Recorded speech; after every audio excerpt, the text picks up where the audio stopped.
hear whoever's in back of you, right? Music. Brett. He's not listening. Nope.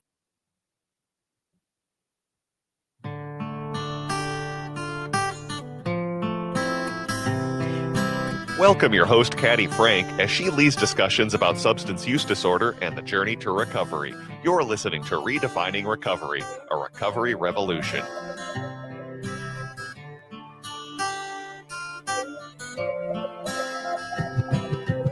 I just have to wait until that tune just kind of does that riff right over the edge there. Just like listen to that tunage. And then you know it's time. Then I know it's time to say hello to the people. Hello, people. Hello, people. Sarah Kemp is with me. Sarah Kemp like the ice cream. There you go. Welcome to Redefining Recovery, a recovery revolution here on AM 950, the progressive radio station.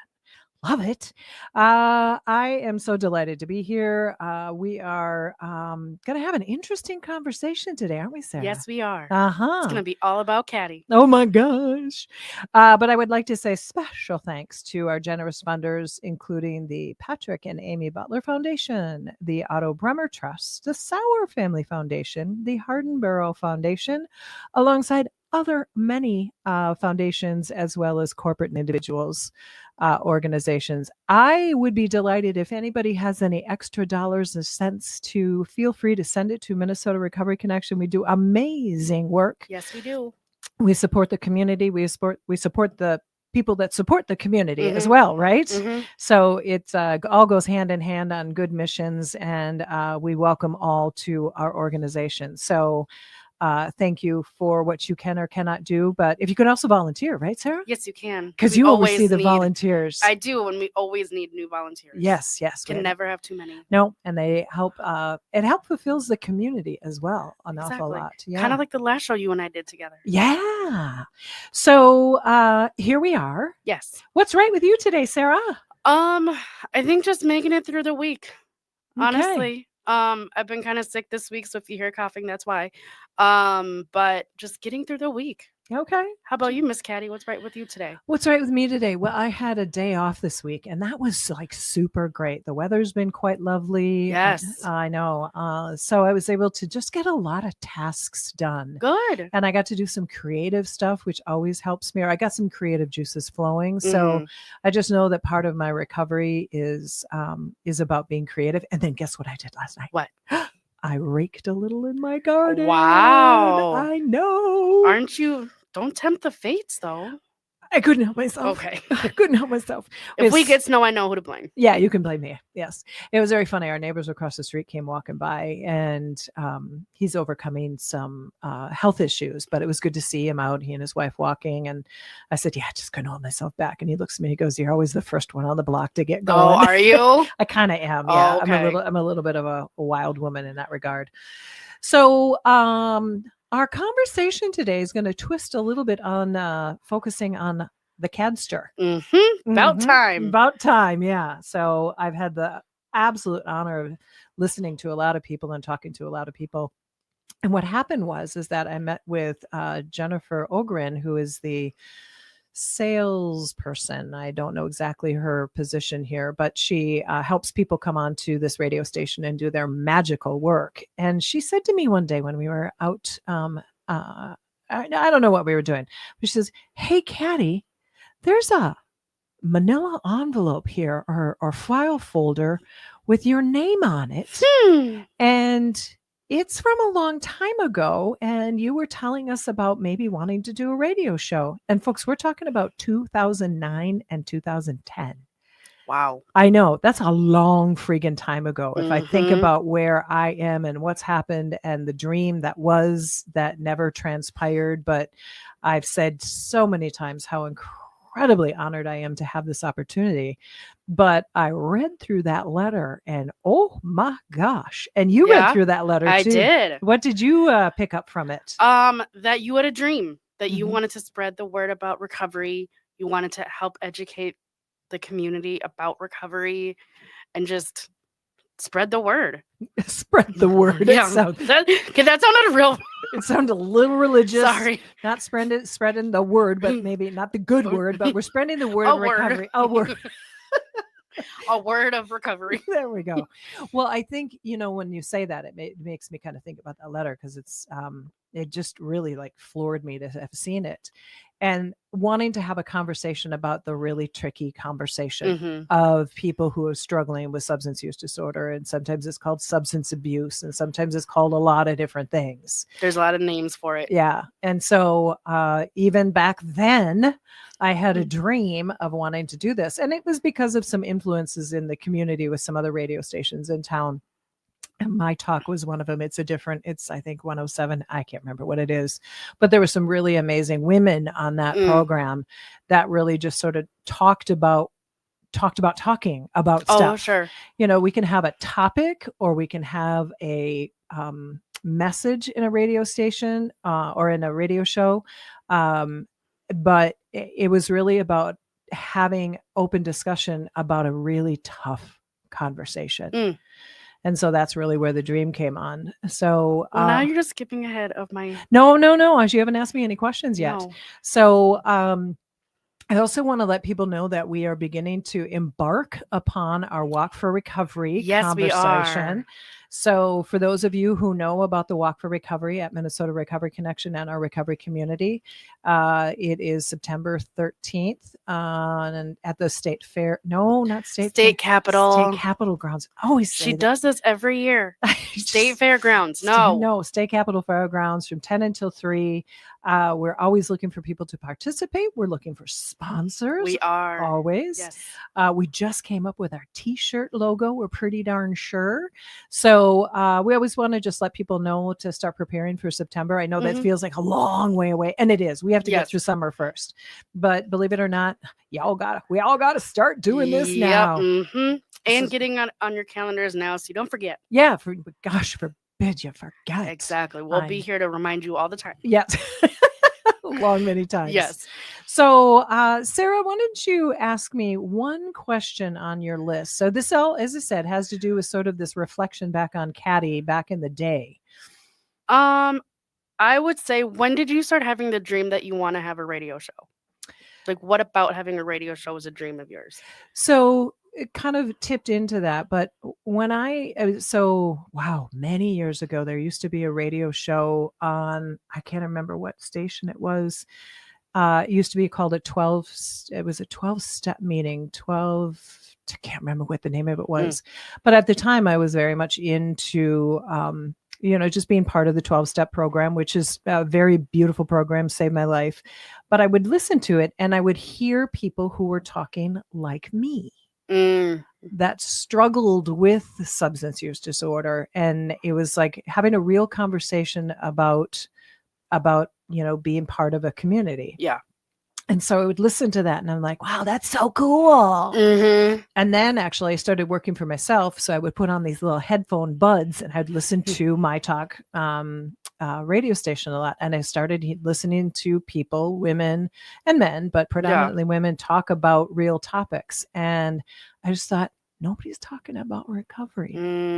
They're talking about addiction. They're talking about problems, but they're not talking about what recovery looks like. And the good side of it. Right.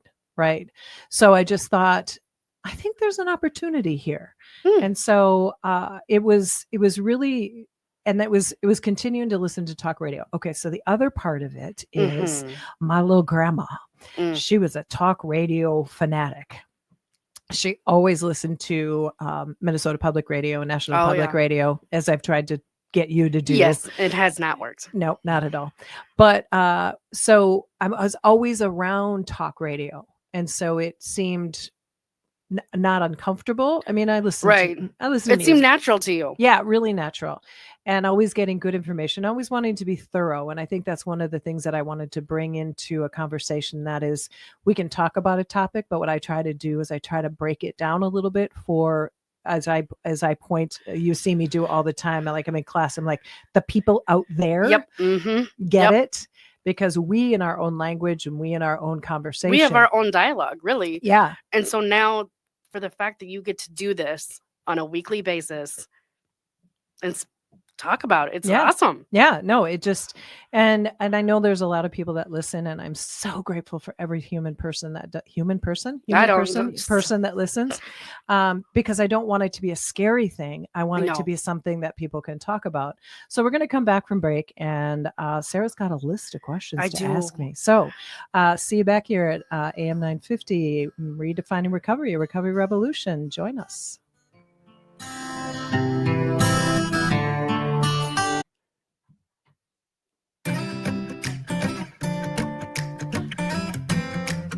Ooh-wee. Listen to that happy springy music.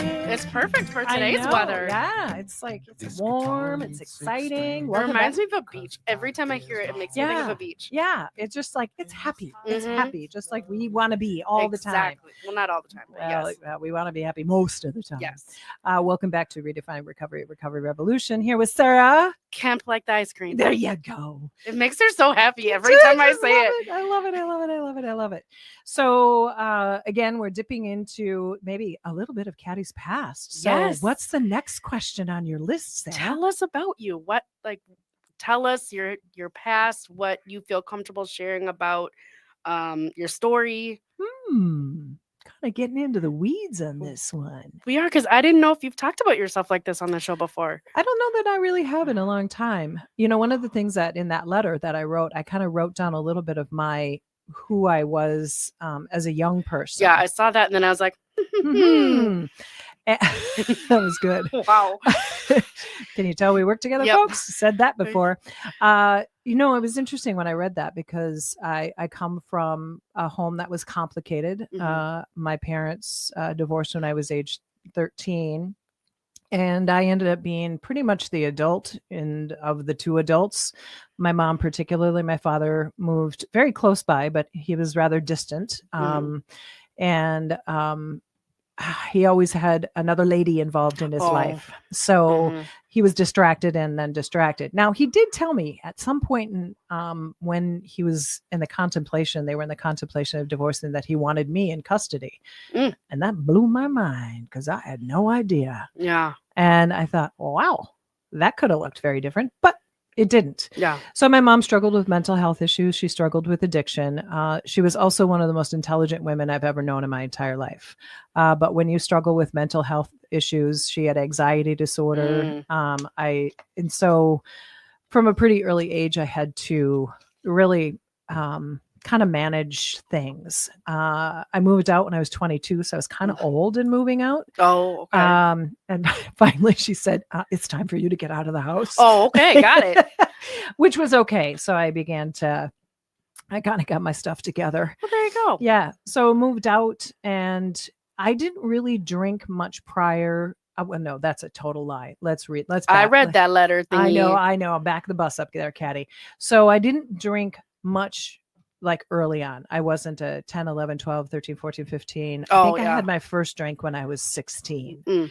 Because 13, 14, 15, I was still figuring out school. Yep. I'm trying to figure out what's going on in my own house with my mom. I called my mom having hermatitis because there really was no definition for anxiety disorder and needing somebody just couldn't go out into the big world. Oh, and I'm guessing that back then, I don't know the years, but maybe talking about anxiety and mental health was not as common.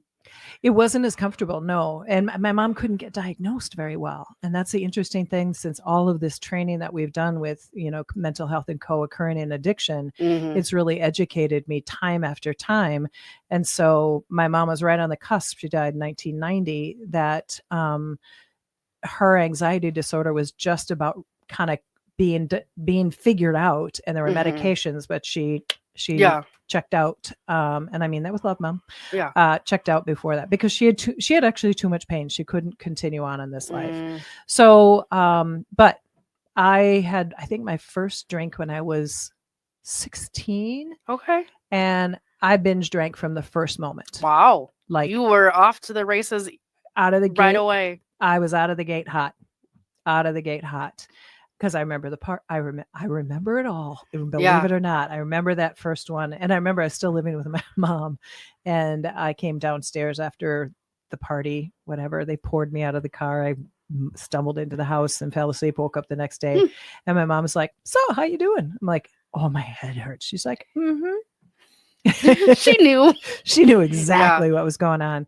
But then I really didn't do much drinking because I couldn't. That was sort of like an exception to the rule. Oh, okay. So I really didn't do much drinking until truly I turned, yes, the drinking age was 19 back in the 1800s. I wasn't going to say anything.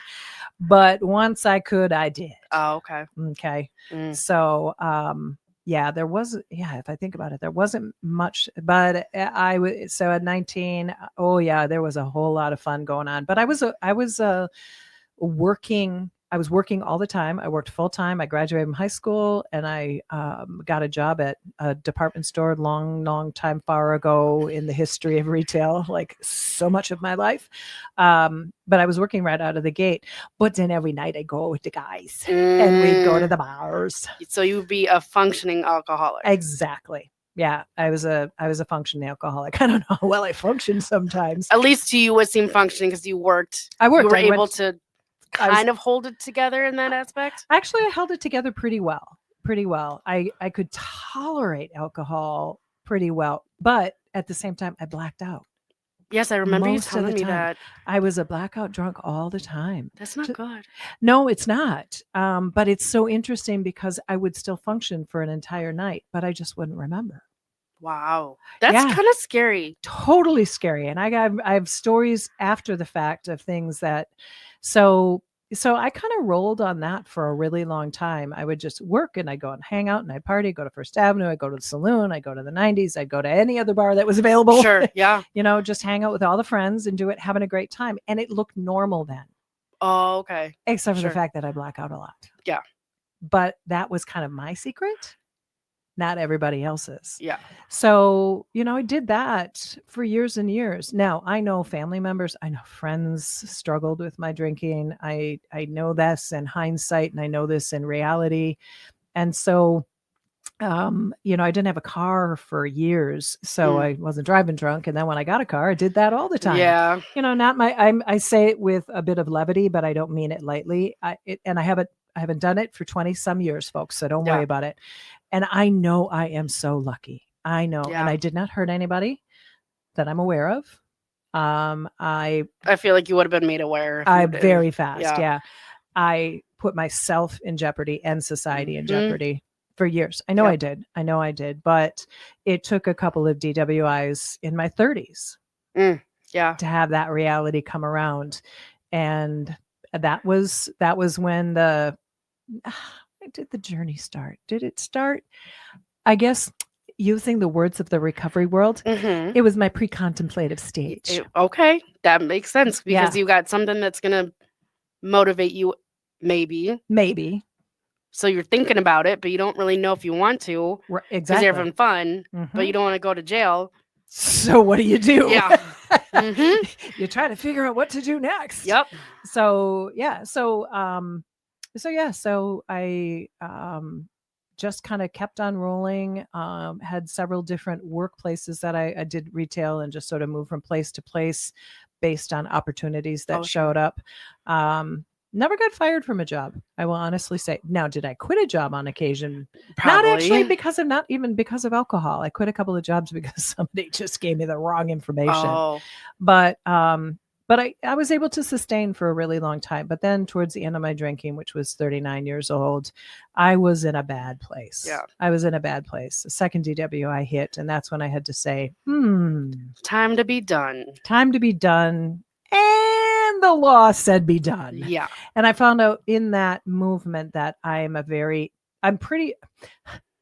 weird to say, I'm a pretty law-abiding person, except for the fact that I wasn't very law-abiding for a long time. Yeah. But none of us, not none of us, a lot of us aren't when we're in active use. Right. Yeah. It's logic goes out and the addiction, which changes our brain chemistry. Talked about that quite a bit on the show. My chemistry was changed. So if I had something to drink, a different switch came on. And when that switch goes on, the logical side may not be in the forefront. No, it's lost somewhere in the addictive mind in that. satisfaction or that dopamine hit or that serotonin hit. Mhm. And so then my recovery came along, and I had to go to AA because I had to get my little blue card Oh, signed. yes. I mean, I went to jail. They took my car. I didn't go to jail. I went to the workhouse. They took my car forever. I had the leg monitor. I had The leg monitor. Yeah, I had the thing. Ankle monitor? Ankle monitor for. Wow. Yeah. Oh yeah. Oh You're yeah. a BA. What's a BA? Badass.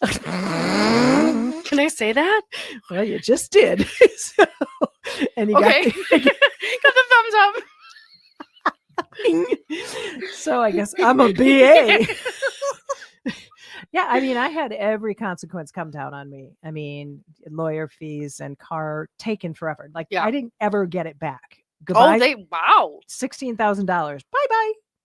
Yeah, took the car forever. Took the license. Wow. Had the leg monitor. Had the workhouse. I mean, I got the when they said you're messed up, or any one of those that I just about didn't say.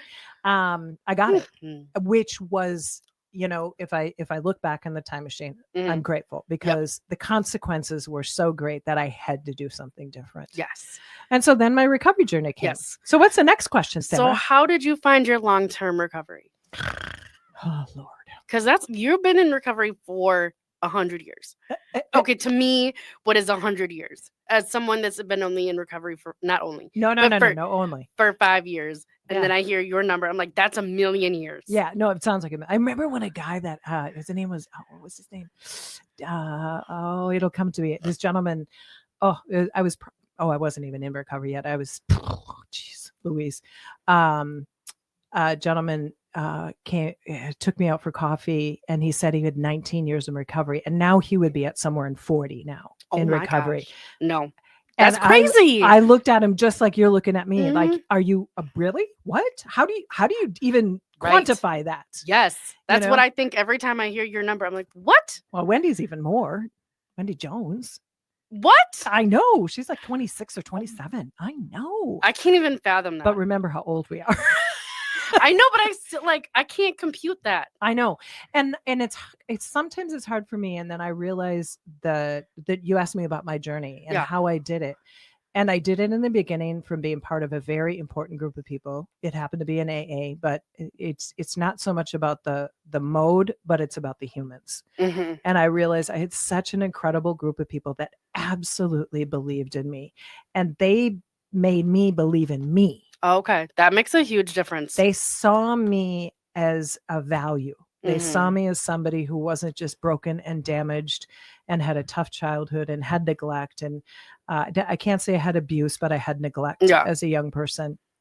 And I say that with caution because I don't think it was intentional. I think it was sometimes parents don't know what they don't know. Well, and especially if your mom was having her own things. She was doing the best she can with what she knew and how. Yeah. So all those people, I'll toss it out there, Temple Israel AA meeting. They are the best.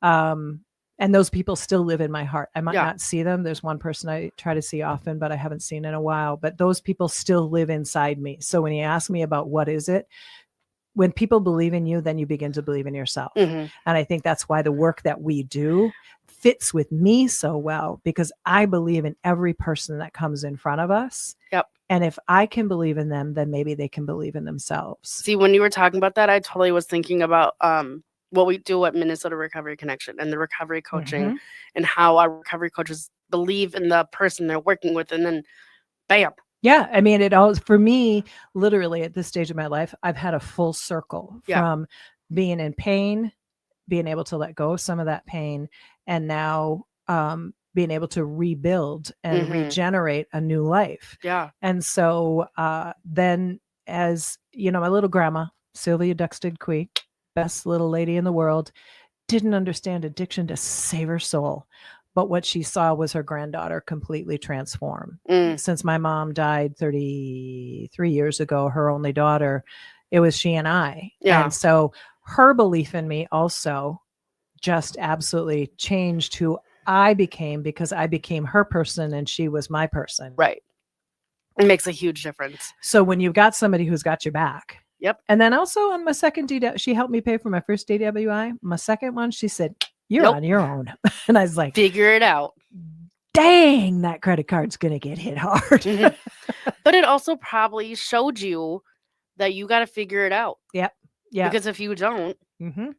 And she didn't understand everything that was going on, but she did, but she didn't understand what she was doing, but what she did was the right thing. I had to, like you said, Sarah, I had to figure it out myself. And so having those people believe in me, having really good friends, I hurt a lot of friends and I challenged friendships, but most of them hung with me. Good. Yeah. I mean, you're lucky. I think I am, but I think I can say this with clarity, and that is I still invest in other people, even though their investment to me was challenged a lot. I still believe in the people and the friends that I have. And I think with that, it's been able to sustain me. It's been able to they're able to take away the pain and see the new Caddy. Oh, that has to be so beautiful for somebody. It is. Because I mean, I challenge friendships really hard. I did too. Oh, God. I did too. Ooh, geez. The fact that they still love me sometimes. Me too. Uh-huh. Yeah. Yeah. You had a couple of women just kind of go, because we know the impact we have on other people in hindsight. Yes. In the moment? No, not at all. You couldn't tell me any differently. No. But one thing that just popped into my brain is one of the things that we do believe at Minnesota Recovery Connection is all pathways to recovery. Mm-hmm. And so, Caddy, I was wondering if you'd want to talk about what are some of your pathways to your recovery. Thank you. Thank you. Such a good question. I know. Sarah. So it started out in an AA because I didn't know anything else. I didn't even know I was an alcoholic. I knew I had a drinking problem, but I couldn't label myself in the beginning. Well, and probably whatever 20 some odd years ago, AA was the thing. The only thing. Yeah. Or NA. Or treatment. NA still, even back then, was still kind of a new concept, believe it or not. Oh, was it? Oh. Kind of, sort of. Yeah. Oh, so AA was the thing. The thing I had to, because the courts told me I had to. Well, yeah, that too. But there probably wasn't as much conversation. There was no other conversation. I will honestly say there was no other conversation. So I've said many times on this incredible opportunity of a program, is that when I got to Minnesota Recovery Connection, taking the peer recovery specialist class way back in the day in 2016, I was like, oh, I don't have to do it a particular way. So I've said it time and time again. I'm pretty creative. I really like creativity. So when you ask me my pathways, whenever I can be creative, I'm really at my best. Diamond dotting is one of her favorite things. It is, as well as a multitude of other things. But yes, but when I can be creative, I can color, I can diamond dot, I can garden. We all know that's my jam. It is. Already raked. So that just says she got ahead of the game. Had to just make sure that the grass grew in certain areas because there were too many leaves on them. So I had to let the grass air. So, but my relationships with friends, building those up, doing the best that I can with those, because sometimes it's hard. Sometimes we get lost in our work, or we get lost in just needing to rest. Yes. And so sometimes those can be challenged. My father was alive for a long time, so I'd invest a lot of time with him. I invested a lot of time with my grandmother, but I'm truly codependent. I mean, there's no doubt about it. And so in that care, I got love and satisfaction as well. Got some weird answers on occasion to stuff, but so those are kind of my methods. And your kitties. Oh, well, of course, my kitties and my guy. I just had to say it. Yes, my so cats. They knew that they were loved. Yes, well, and talked about on the radio. And actually, if I think about it, and your boyfriend, and my boyfriend, yes, Mr. Eric. I think what's also interesting when you say cats, I have had in my recovery lifetime, I've had 1, 2, 3, 4, 5 cats over the 20 some years. Wow. One lived for 21 years. So he was not there in the beginning. No. Well, he was there in the beginning, but I was not in the beginning. But yeah, it's, wow, cat history as well. I mean, for all you dog lovers out there, just know people in recovery. We love dogs too. Oh, we think they're all fabulous. Yes. We just happen to be cat ladies. Yes, cat ladies. Yes. What else you got on your list there, friend? Okay. So since starting Redefining Recovery, a recovery revolution, What has it given you? What? Oh, y'all, I just love you out there in Radio Land. I love Brett behind the other side of the glass. I love Patrick on the other side of the glass. What it's given me is, oh man, I could almost start to cry. There's no tissues in here. So. No, I know Brett took them out. What it's given me, Sarah, it's given me a voice that I've always wanted to have, because I truly believe that people heal when they hear things that are either new or validate them even on their worst day and their worst action. Or just having someone that understands what they could be going through. They hear what's going on in their head. That we giggle because we dissed friends back in the day. How many people will listen to this show and go, oh my gosh, I've done that a time or two. Yeah. And we're relatable. Yes.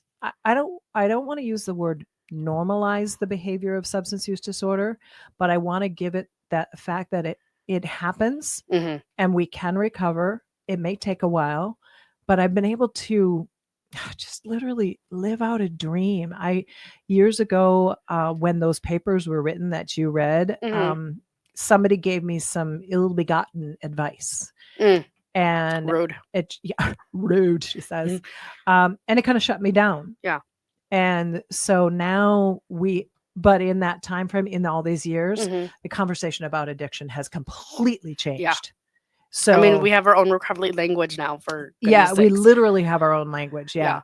And so when I say that the world of addiction has changed, so has the world of recovery. And so being able to talk about it openly, being able to say that it's okay to not be okay, it's okay to have a reuse and have to start another time, not start over, just start again. Yep.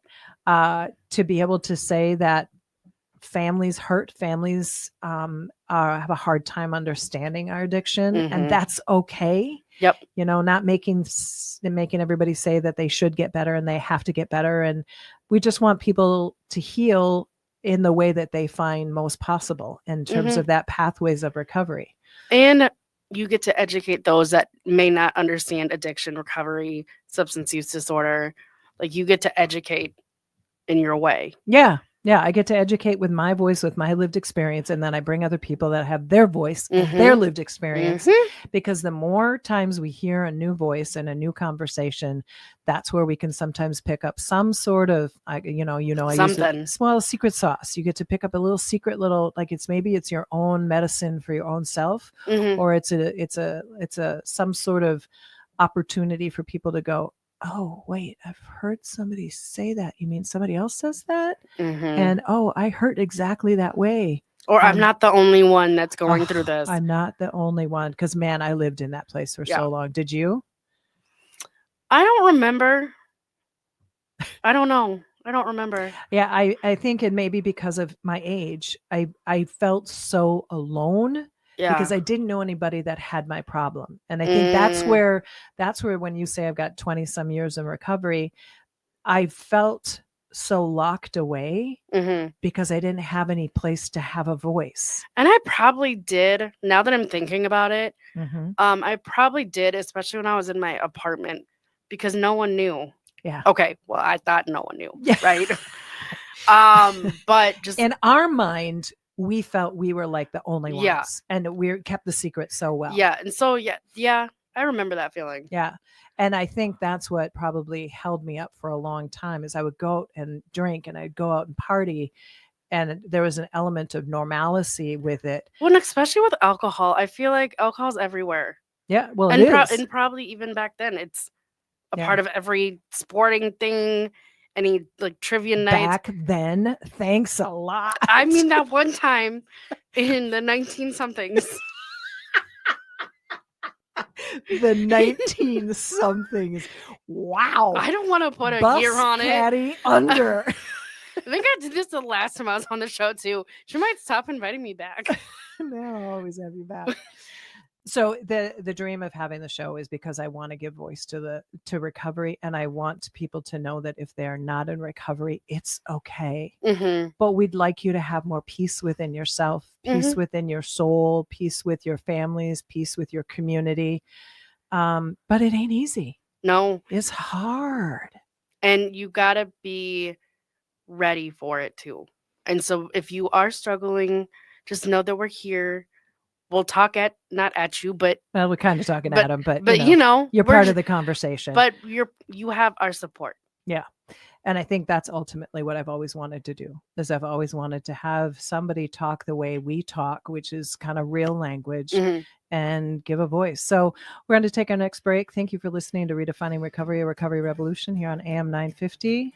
I'll see you in a bit.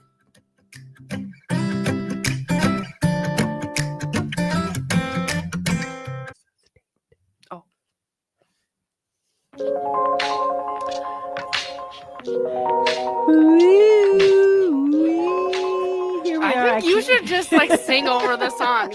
You could do your own intro song. No, that's okay. You could sing it. No, that is not going to happen anytime soon. I do have a voice for radio, but I do not have a singing voice for radio. At least that's what I've been told. So that goes to show, hi, this is Caddy from Minnesota Recovery Connection, Redefining Recovery Revolution, back here with Sarah. Kemp like the ice cream. There you go. Kind of talking a little bit about me. We are. It's all about Caddy today because why not? Why? Why not? And I think it's important for the listeners to know who they're listening to. Yeah. Why the heck am I sitting in this chair in front because of this she can bring in all the people she wants, but let's get to know her. Oh, geez Louise. So one of my other questions is, how have you sustained your 20 some odd year? Because I don't know the real number, because we keep going back and forth. I think it's 23 or 24, somewhere in there. So it's 2025, and I got in recovery. I got sober, because that's the interesting thing. We talk about how do we define our recovery? Yep. And for many years, I was sober. And even that letter, when I wrote that letter back in 2009 and 10, the recovery language was so not there. It was crazy town. I should read it at some point to the listening audience. And it just, every time I read something, it was like, that's not the way I talk anymore. I know. Isn't it crazy? So interesting.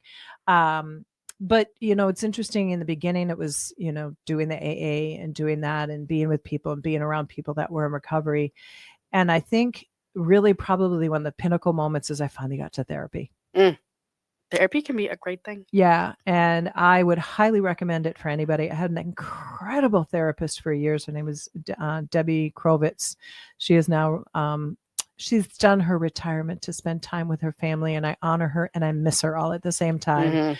But yeah, I think that was one of the key things, because I was really able to talk about the stuff that you don't talk about with even your partners sometimes. You don't talk about some of that stuff that's at a level that it's not that they don't need to know. It's that it's not the right audience. You want someone that has some education, some objectivity. Yep. Because if sometimes I'll talk to my partner, Eric, and I'll say, something about a thing or a happening, and they're like, well, you were right. They were wrong. And I'm like, let me look at that objectively. It's not always you're right. That other person's wrong. Sometimes we're wrong too. Absolutely. It can happen. Yeah. It's rare. I know. It is rare.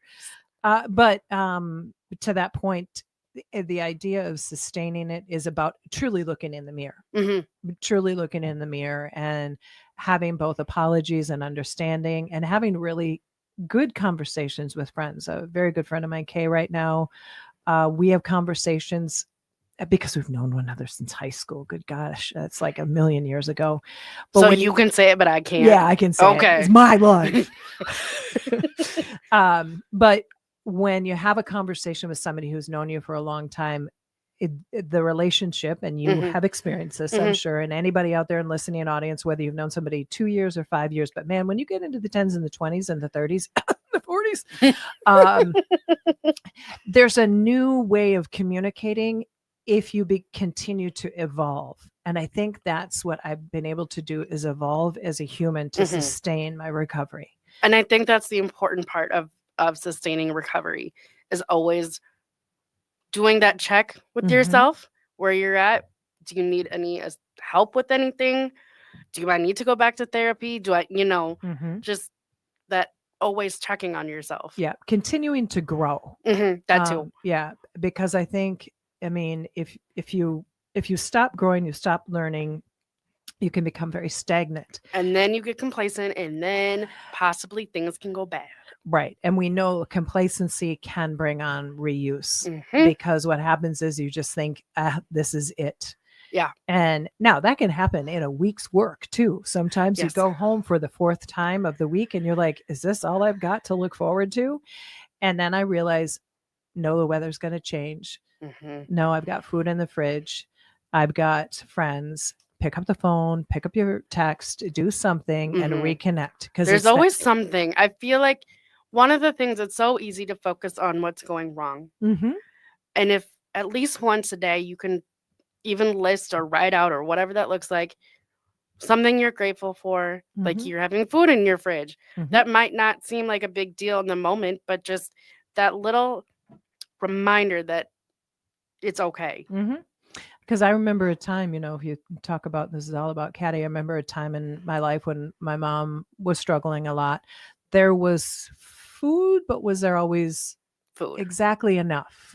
And I was never went hungry, but I didn't have any extra. We were on welfare. We were using the systems. When you've got somebody who's completely disabled, you were utilizing the system, not using the system. No, thank you. Utilizing the system that was available. And I think, maybe that's another thing to say real quick. And that is, and there are a lot of people who are like Rachel had a show a week ago, or is going to have a show. And she talked about, having a son and having to use the systems that are available to help people. I realized that my mom's mental illness was something that absolutely qualified us for utilizing the services that were available. And if anybody ever questions when people are using the services that are available, sure, there are people that are doing it poorly, but I'll bet you more people are using it because they have to. Yep.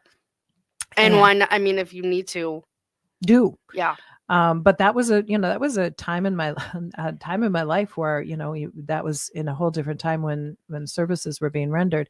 I didn't understand it, but I knew that's how we stayed alive. Yeah. And some family support from my grandparents, from my mom, because we didn't, you're making me go back in the time machine here. I am a little bit, only because you made me do it. I know. One time. I know. Your turn. Yeah. No, it's interesting when we think about how I think about personally, and many people, but how much I've overcome. Got myself into a heap of trouble. And I did a lot of things I probably don't look back on and go, wow, that was fun. But I'm actually coming to that point. If I think about it, I started drinking when I was, let's call it 18, 28, 38. I'm coming to the tip over point. To what? Where I am in recovery longer than I drank. Ooh. I'm coming to the tipping point. I feel like you need a cake. Okay, I'm not there yet. I don't think. I got to sit down and do some real math. But this is an interesting, man, y'all, I just thought about that. I feel like her mind was just blown. I just blew my own mind. There you are. You heard it happen here, folks. But I mean, it's interesting because that is like a tipping point in how you move. Wow. I'm almost speechless. Wow. That so doesn't happen to me. It doesn't. I just had a big aha moment. So enough about that, but that's just really cool that I just figured that out right now. So this whole conversation, had a lot to do about me, but it has to do about the dream that came true. And I think it's important to figure out what your dreams are. And even if they seem far-fetched, try anyway, because you never know what can be possible. And if a dream seems so far away, what are the steps that you can take? And that's what happened to me in 2009 and 10. I wrote a letter and I sent it off someplace, and then the future sort of moved forward. It took quite a long time, but I had to evolve too. I mean, I had to evolve. I had to find my recovery. And then lo and behold, the place that I worked got an opportunity. A grant came through where we could do something new for the recovery community, and bing, bang, boom, here I am. And here you are, Sarah. And I think too, it's important to be patient too with your dreams, because sometimes I know for me, sometimes I want something when I want it because, that's what you want. Yeah. But being patient can give you an even bigger reward. Yeah, very much. So hopefully this conversation was somewhat interesting to somebody somewhere. I mean, I almost swore on the radio. So I want to thank everybody for indulging Sarah and I and me having truly an on-radio epiphany about myself and just about the journey of recovery, because recovery is a real thing. People can do it. It's not easy. Have patience with yourself. Have patience with your people. Be kind to one another. And love each other. Love each other. Thank you for listening. You're amazing humans, wherever you are, whoever you are. Have a great, marvelous day. Take care. Bye-bye. Bye.